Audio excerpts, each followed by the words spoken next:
Hello. तो केवा है सब लोग? मेरे ख्याल से सब लोग मजा में होंगे। चलो આવી गया है हम वापस एक वीडियो लावीने।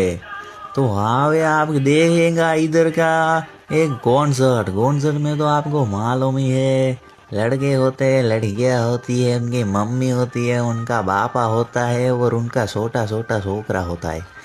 तो इधर से हम अभी शूट करेंगे थोड़ा थोड़ा वीडियो। आपको गाना सुनो सांभळवामां आवता होता है कि मनी हेस्ट का, तो उस गाने को सांभळता सांभळता हम आगे जाता है अभी।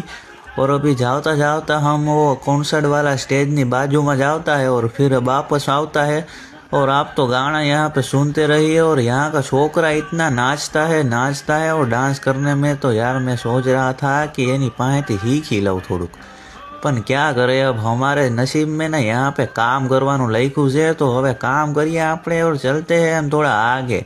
और मैं सोच रहा था कि यहाँ पे नदी में जाके नहाई लऊं, कारण कि अहींया एने मजा आवे है नहावानी। पण हुं करवुं है ना, मने है ना नदी में नहाने जाने का है ना बहुत मन कर रहा है। तो अभी मैं सोच रहा हूँ कि वहाँ पे जाके नहावा लूँ।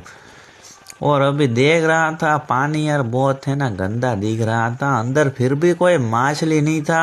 और मैं सोच रहा था क्या करूँ। सोचा चलो वापस चलता हूँ, यहाँ की छोकरियों होता है ना उनका थोड़ा वीडियो वीडियो बना लेता हूँ। क्या है कि हमारे दोस्त लोग का